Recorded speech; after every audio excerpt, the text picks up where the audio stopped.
So that clip you just saw is me taking a photo I'm pretty happy about, but I took this during a day I felt absolutely terrible about my photography, and that's the tricky part when it comes to this craft, and especially when it comes to street, because it's almost impossible to predict and know in advance when or where you will face a situation where you can take a good photo, and more often than not it's not correlated with how we felt during that moment.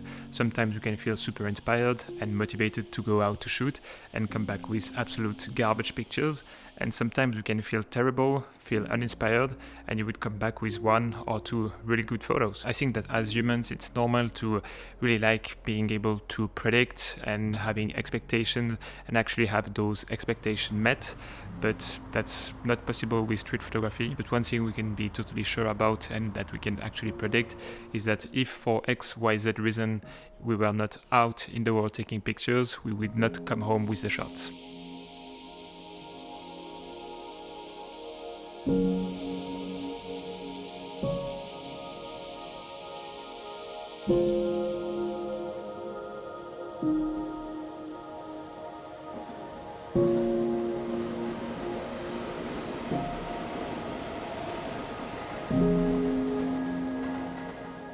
So it was a pretty hard day of street photography for me for several reasons.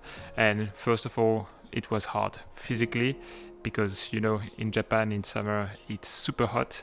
It goes easily above 30 degrees, but that's not really impressive. There's plenty of places in the world where in summer it goes above 30 degrees Celsius, but here it's super humid, so staying out and walking and taking pictures for hours on end is something that is physically hard to do. Some are variations of nice events and things to photograph, but if you have the opportunity to come to Japan for the first time, maybe you should avoid coming here in summer. I think that I didn't make the right gear choice, I believe, because I wanted to go out and shoot 35mm, but for some reason I decided to go for my Sigma DGDN f1.4, which is a brick. Like it feels almost like a zoom lens. It's quite heavy.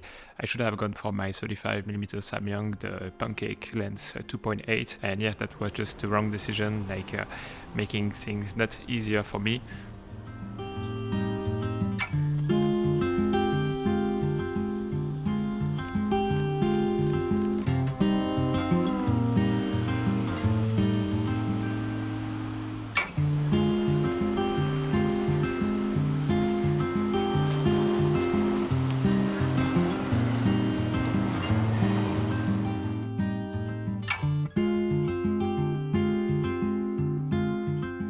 And then it was quite hard mentally because recently I felt like I started to be in a creative rut, maybe, or more so that my progression started to plateau, started to slow down. And whether it's about photography or weight loss or gaining muscle or whatever, when you are the person actually doing the thing, it's really hard to have an objective opinion on how good you are doing and whether you are making progress. Since you are the one putting the efforts day in and day out, it's really hard to have a really this kind of third-party view on whether you are making progress or not, and you don't see the big step of progression unless you have maybe some photos from 2-3 years before.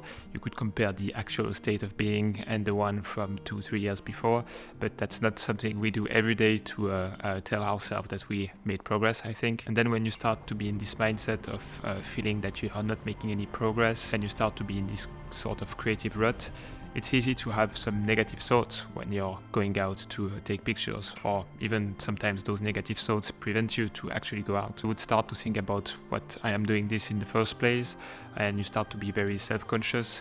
You lose this spontaneity, you lose that instinctiveness when you are taking pictures, and I think that's really important to take good photos. Of course, when it comes to photography, there is a technical aspect, so you can prepare things, prepare your camera, study lighting in a way to put everything on your side to take a good shot. But I believe that when you follow your instinct, you're more likely to take the good photos, and when you are really feeling things in your gut and following that. And yeah, because recently I started to feel like my progression started to slow down and to plateau and started to be very self-conscious, my instinct and my gut to take good photos started to weaken, I think. And yeah, it's very easy to say it and much more difficult to put in application, but when you have those sort of creative rut, when you feel like your progression is slowing down, you just have to keep believing it. But there are also ways to mitigate those feelings and make the rut, making those unpleasant moments a bit less unpleasant, and one of them was music for me. I started to listen to music when doing street photography. I know that there are positive but also plenty of negative opinions about it. If your thing is doing street photography to connect with people and feel the street, of course, having music will be a barrier, will make it more difficult. But for me, it served as a trick for my brain to kind of block these negative thoughts and help me to redirect my focus and get back into the zone, get back to shooting just more instinctively. And music is not the only thing I have in mind for those kind of problems, but I'm trying to figure that out a bit more, and I will prepare a video talking about how to deal with creative ruts, so stay tuned for that.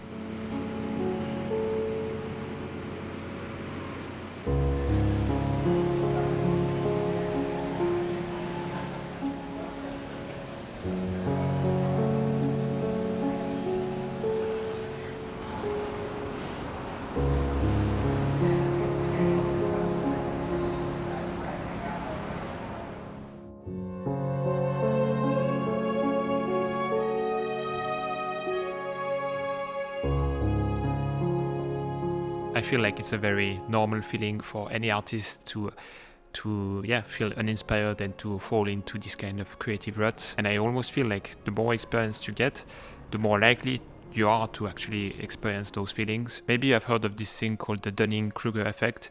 It is when someone starts to learn a new skill, you start from the bottom, you not experienced at all, but in a short amount of time you can make a decent amount of progress. So you start to be very overconfident because you are like, oh, in such a short amount of time I gained so much knowledge, so yeah, that's easy, I can talk and I can do that thing easily. But when you start to realize that this thing is much more complex and that it takes much more time to really master and to know all the little implications about this, it will completely flip itself and your confidence will be way less than what you're actually able to do.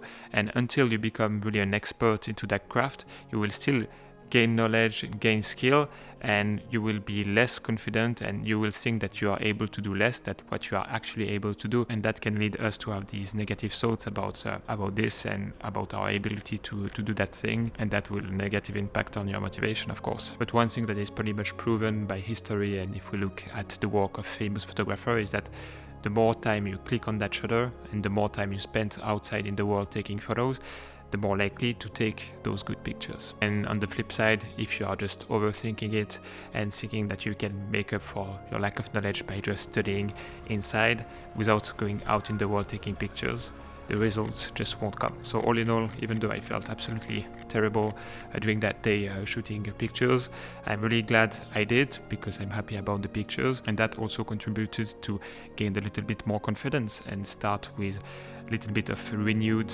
inspiration, renewed motivation going forward.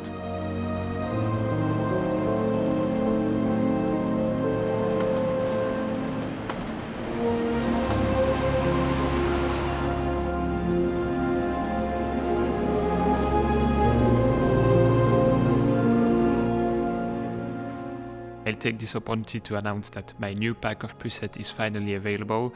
It's a much more premium and much more complete product compared to the previous one. There are tutorial videos to explain the use case of each preset. There are also instructions in the form of a PDF if you prefer reading them. It's available for all versions of Lightroom, including the mobile one. There are 8 color presets and 3 black and white, and also my most used preset includes some alternatives, so you are more likely to find the one that fits perfectly your pictures. They are suited for all sorts of photography. It works well for street photography, travel, but also portraits. I also included some efficiency tools, that's how I like to call them, to help me streamline and make my whole editing process a bit more efficient. And yeah, I'm super proud of them. I'm really happy about the results. So if you're interested, you can go check out my website. So that's it. Thanks for watching, and let's catch up in the next one. Bye.